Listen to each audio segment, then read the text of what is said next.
Bueno, gracias a Partido Socialista por esta invitación. Bueno, la reflexión que yo voy a hacer tiene que ver con algunas cosas que estoy investigando en este momento en mi trabajo de ascenso y que se enmarcan en lo que ha sido mi preocupación académica, bueno, y política casi toda mi vida. Bueno, en primer lugar, yo creo que es importante que nosotros nos hagamos tres preguntas en materia de política pública, en materia educativa. ¿Cuál debe ser la naturaleza de la política pública en una sociedad participativa y protagónica? En materia educativa, ¿qué metódica instrumentar para profundizar el protagonismo, ponerlo en práctica y desarrollarlo? En tercer lugar, ¿qué lógica debe tener esa instrumentación?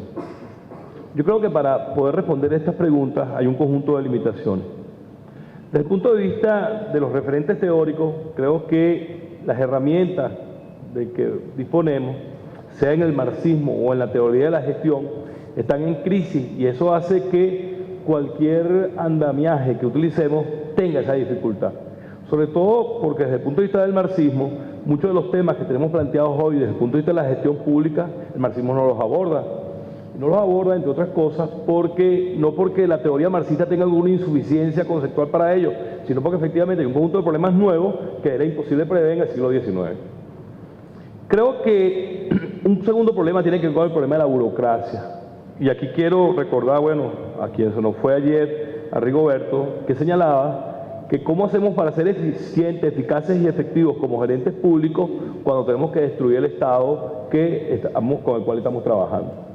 Y el tema de la burocracia tiene una doble arista. Una que tiene que ver con el problema de lo que significa la construcción burocrática en términos de un conjunto de pautas que garanticen la igualdad de derechos, el protagonismo y el garantismo, y otro que tiene que ver con el burocratismo como mecanismo que enlentece, limita y dificulta los cambios. Una tercera limitación tiene que ver con la naturaleza de la relación del Estado con la sociedad venezolana.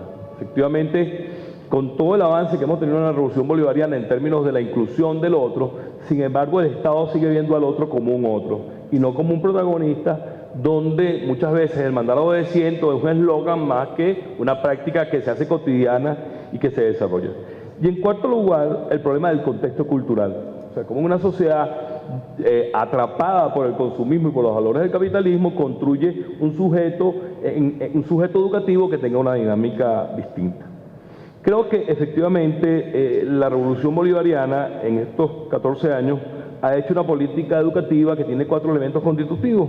El problema de la inclusión, o sea, hemos aumentado la matrícula de manera significativa. En segundo lugar, el acceso a la tecnología. Canaimita se ha convertido ahorita en el gran paradigma educativo venezolano.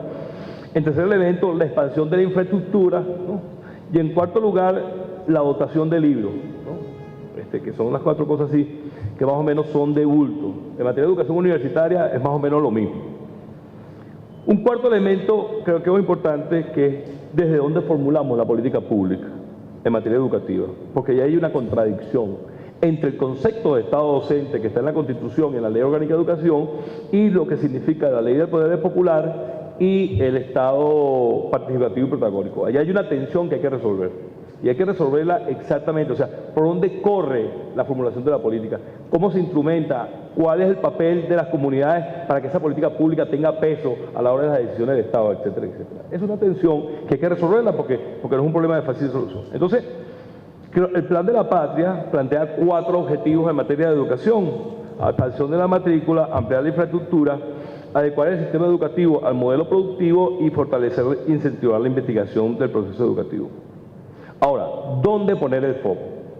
Yo creo que hay unas dificultades para desarrollar el foco, para la política educativa, que creo que un ciclo como el que piensa en este momento debe profundizar. Yo creo que el foco debe estar en la escuela y en la universidad. O sea, cuando digo escuela estoy hablando de los dos sistemas, porque yo creo que hay elementos estructurales que lo afectan a los dos por igual. O sea, el foco debe estar en la escuela. O sea, una limitación que a mí me parece que tiene la Ley Orgánica de Educación es que no aparece la escuela por ningún lado.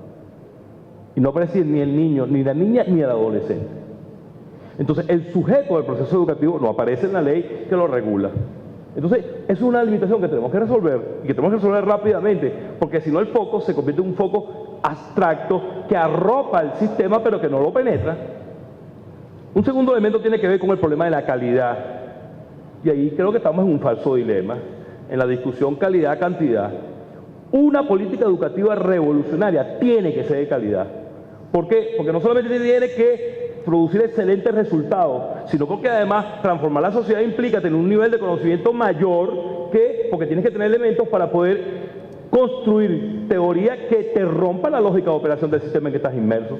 Y eso no se hace desde el desconocimiento, sino que se hace desde el profundo desarrollo del conocimiento.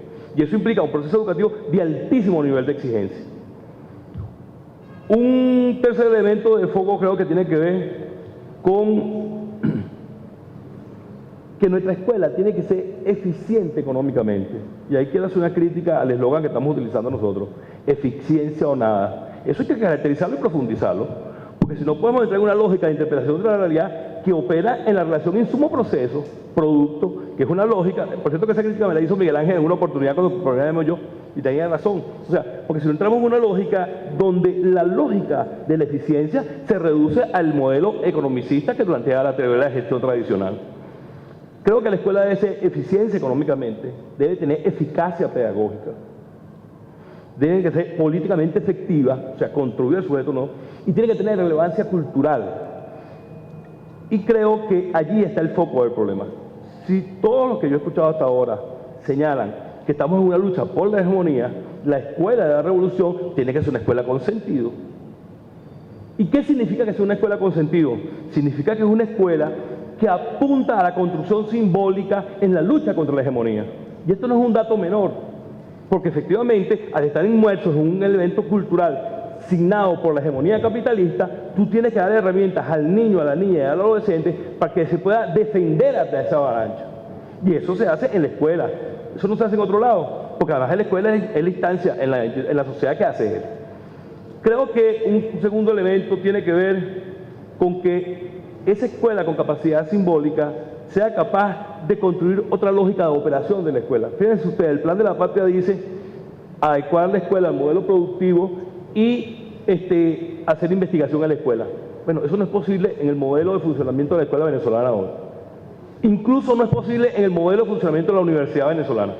En consecuencia, tenemos que construir una escuela y una universidad distinta, que tenga otra lógica de operación. En el caso de la escuela, tiene que ser una escuela que rompa con la lógica disciplinar y que le dé cabida a la vida cotidiana. Cabida, mucha cabida. ¿Para qué? Para que haya una línea de continuidad entre la construcción simbólica que se da en la escuela y la que se da en la casa. ¿Para qué? Para que el niño confronte su principal elemento de penetración ideológica, que es la televisión.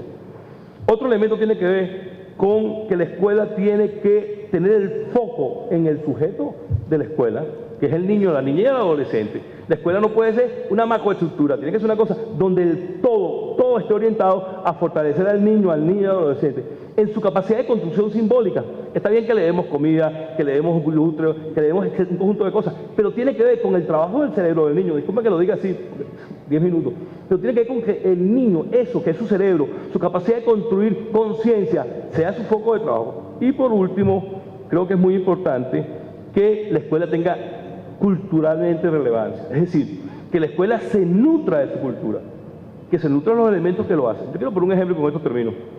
Si uno va a Coro el Día del Árbol, uno ve una manifestación popular de los falconianos por las calles principales de Coro, con todas las manifestaciones culturales que tienen que ver con el Día del Árbol.